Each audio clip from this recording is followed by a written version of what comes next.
अगर तुम्हें कभी यह लगे कि तुमने कोई जानवर मारा है तो दुआ करो कि वो सिर्फ जानवर ही हो, क्योंकि उस रात जो जंगली कुत्ता मरा था वो धरती का आखिरी यूनिकॉर्न था। वह आदमी यह जानकर भयभीत हो गया कि जिस जंगली कुत्ते को उसने अभी अभी मारा था वह असल में एक बेशकीमती गेंडा था। उसके पैरों से एक जादुई रोशनी निकल रही थी। लड़की को उसके स्पर्श मात्र से तुरंत एक अजीब सी शक्ति प्राप्त हो गई, लेकिन जैसे ही वह ब्रह्मांड को भांप रही थी उस आदमी ने गेंडे को फावड़े से कुचलकर मार डाला। आखिरकार अगर किसी प्रथम श्रेणी के संरक्षित जानवर से टक्कर का पता चल जाता तो दोनों को कम से कम 10 साल की सजा होती, और आज एक अमीर आदमी के आदेश के साथ उनके मुश्किल में पड़ने की पूरी संभावना थी। गेंडे को मारने के बाद पॉल शांति से उस अमीर आदमी की हवेली पहुंचा। गेंडे के शरीर को कार में छिपा दिया गया था, जिसका बाद में निपटारा किया जाना था। शेल्टन परिवार एक स्थानीय एक उच्च स्तरीय रईस परिवार था। अब रईस गंभीर रूप से बीमार है, इसलिए उन्होंने वकील पॉल से अपनी वसीयत बनवाने को कहा है। हालांकि बातचीत के दौरान लड़की को अचानक एक अजीब सी शक्ति का अपने ऊपर कब्जा होता हुआ महसूस हुआ। वह शौचालय की ओर दौड़ी, लेकिन एक साधारण पोंछे से ही उसके चेहरे पर मुंहासों के निशान तुरंत गायब हो गए। नंगी आंखों से भी दिखाई देने लगे। इस बीच पॉल उस उद्योगपति को अपने काम की रिपोर्ट दे रहा था। अजीब बात यह थी कि अपनी गंभीर निकट दृष्टि के कारण उसे अपने हाथों में रखे दस्तावेज देखने के लिए अपना चश्मा उतारना पड़ा। लॉरा को अचानक एक अजीब सी अनुभूति हुई, मानो मृत गेंडा फिर से अपनी जान बचा रहा हो। उसने जल्दी से पाया उसने अपने पिता को खो दिया था। वह पहले से ही बेचैन था और जल्द से जल्द वहाँ से निकल जाना चाहता था, लेकिन अचानक खिड़की के बाहर से एक अजीब सी आवाज आई। उसे अब और छिपाया नहीं जा सकता था। सभी अपनी जान बचाने के लिए बाहर भागे। उन्होंने गेंडे को बर्तन तोड़ते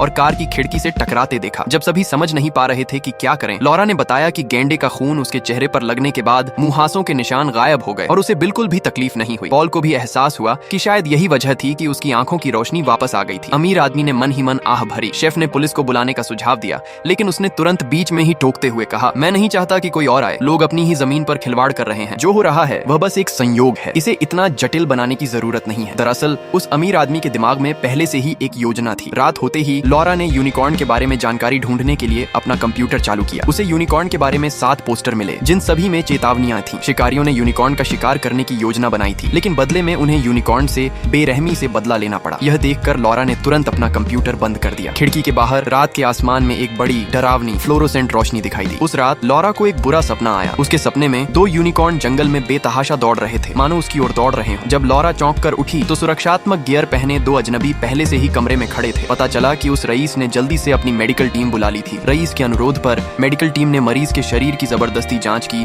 और पुष्टि की कि कोई दुष्प्रभाव नहीं थे। डॉक्टर ने अपने अस्थायी विश्लेषण के नतीजे सबको समझाए, लेकिन उनकी सहायक हेई मेई ने बीच में ही टोक दिया। उन्होंने बताया कि किसी कारण से गेंडे के मरने के बाद भी उसके पैरों से विद्युत चुंबकीय तरंगें निकलती रहीं। इस समय सभी इस बात को लेकर ज्यादा चिंतित थे कि क्या गेंडे का खून सचमुच उस जानलेवा बीमारी का इलाज कर सकता है। इसलिए उन्होंने हेई मेई की बातों पर ध्यान नहीं दिया। डॉक्टर ने पैरों के पाउडर की एक शीशी निकाली और कहा कि शुरुआती जांच से पता चला है कि पैरों का पाउडर गेंडे के खून से ज्यादा असरदार था। उस अमीर आदमी ने उत्सुकता से डॉक्टर से पैरों के पाउडर को एक औषधि में मिलाने का अनुरोध किया, जो उसके गंभीर कैंसर के इलाज के लिए आईवी ड्रिप के जरिए उसके शरीर में तुरंत अवशोषित हो गई। अमीर आदमी गहरी नींद में सो गया। बाकी सभी लोग कमरे से बाहर चले गए। लॉरा कालीनों से जुड़ी जानकारी पर शोध करती रही। अप्रत्याशित रूप से दवा ने काम किया। धनी व्यक्ति का कैंसर ठीक हो गया। उसे एक संभावित चोट का आभास हुआ और वह यूनिकॉर्न के शरीर को मुख्यालय में स्थानांतरित करना चाहता था, ताकि और अधिक यौगिकों की प्रतिकृति बनाई जा सके। हालांकि डॉक्टर ने उसे बताया कि ऐसे पदार्थों का संश्लेषण कृत्रिम रूप से नहीं किया जा सकता और इन्हें केवल प्राकृतिक रूप से ही निकाला जा सकता है। फिर भी धनी परिवार ने तुरंत निवेश के लिए फोन कॉल करना शुरू कर दिया, यूनिकॉर्न के मूल्य का एक एक पैसा हड़पने की कोशिश में। लॉरा ने उन्हें चेतावनी देने की कोशिश की, लेकिन लालची पूंजीपतियों ने एक न सुनी। जैसे ही वे यूनिकॉर्न के शरीर को हटाने वाले थे, बिजली चली गई और सिग्नल गायब हो गया। पॉल जांच करने के लिए बाहर गया। प्लास्टिक शेड के बाहर एक आकृति दिखाई दी। यह एक विशाल यूनिकॉर्न था। दूसरी पीढ़ी का धनी व्यक्ति उस छोटे यूनिकॉर्न के शरीर को वापस खींचने के लिए दौड़ा। इसी बीच महिला सहायक और सुरक्षा गार्डों ने गोलियां चला दी। लॉरा जल्दी से कार में बैठ गई, लेकिन यूनिकॉर्न ने कार को हिंसक रूप से टक्कर मारनी शुरू कर दी। उस उग्र यूनिकॉर्न ने लड़की को घेर लिया, उसे मारने के इरादे से। हालांकि लड़की का चेहरा देखते ही गेंडा अचानक शांत हो गया, यहाँ तक कि उसने अपना सिर नीचे कर लिया और अपनी चमकती हुई सींग दीवार में गड़ा दी, इस उम्मीद में कि लड़की उसे छू लेगी। लेकिन जैसे ही दोनों छूने ही वाले थे, अंगरक्षक ने गेंडे पर कई गोलियां दाग दी, जिससे वह भागने पर मजबूर हो गया। जाहिर है इस जीव की लड़ने की शक्ति बहुत ज्यादा नहीं थी। सभी लोग हवेली लौट आए, मोमबत्तियां जलाईं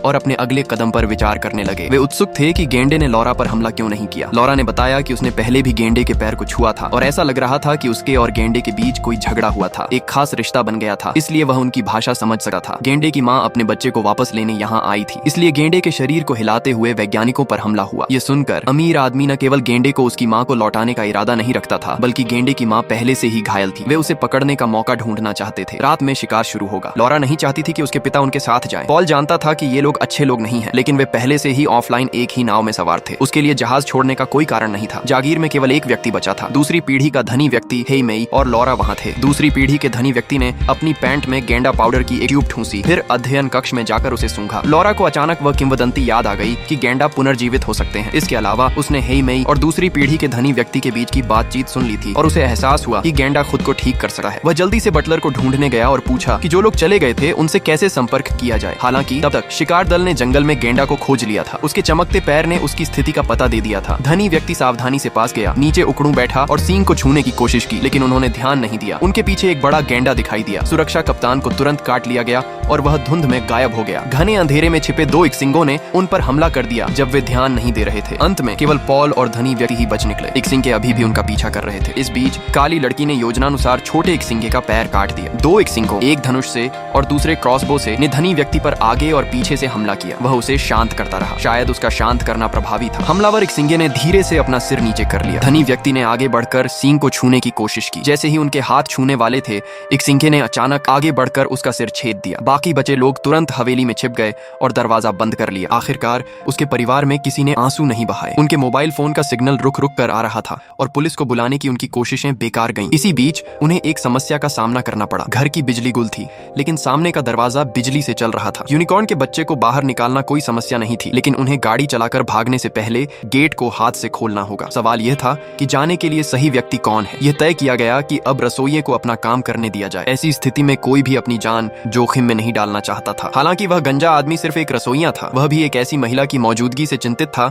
जो उस स्टॉल की मालकिन थी। वोट कौन दे सकता था? उन्होंने पहले सींग को एक बर्तन में रखा, फिर उन्होंने छोटे यूनिकॉर्न को आंगन में धकेल दिया। कुछ ही क्षण बाद यूनिकॉर्न के माता पिता वहां आ गए। डॉक्टर धीरे से पीछे हट गया। उसने मानवता की खातिर यूनिकॉर्न से माफी मांगी, लेकिन यूनिकॉर्न ने देखा कि उसके सामने बच्चे की सांसें अब नहीं चल रही थी। वह तुरंत क्रोधित हो गया। उन्होंने महिला डॉक्टर पर दोनों तरफ से हमला कर दिया। वे फिर से अंदर छिप गए। हालांकि यूनिकॉर्न ने कोई ढिलाई नहीं दिखाई और सीधे घर में घुस गए। बाकी चार घबरा कर भाग गए और लुका छिपी का खेल शुरू कर दिया। दो यूनिकॉर्न इधर उधर घूमते रहे और खाने वालों का पीछा करते रहे। थोड़ी देर बाद यूनिकॉर्न के कदमों की आहट गायब हो गई। महिला बाहर किसी भी हलचल को सुनने के लिए किताबों की अलमारी से टिक गई। तभी अचानक उसके तीखे सींग ने उसे छेद दिया। फिर यूनिकॉर्न उस पर झपटा और उसके पेट को चीर डाला। यह क्रूरता उतनी ही क्रूर थी जितनी कि वह टेपेस्ट्री। दूसरी पीढ़ी का वह अमीर आदमी मूक दर्शक बनकर यह सब होते हुए देख रहा था। अपनी माँ की मृत्यु का सामना करते हुए वह भगोड़ा बन गया था। इस बीच पॉल ने टूटा हुआ यूनिकॉर्न ले लिया था। सींग उसने लॉरा को घर से बाहर खदेड़ दिया। पॉल दरवाजे के पीछे छिप गया। जब यूनिकॉर्न ने उसे तोड़ा तो उस आदमी ने मौके का फायदा उठाकर उसे दूसरी दिशा में ले गया। लॉरा बालकनी से झाड़ियों में कूद गई, लेकिन जैसे ही वह जाने वाला था, दूसरी पीढ़ी के अमीर आदमी ने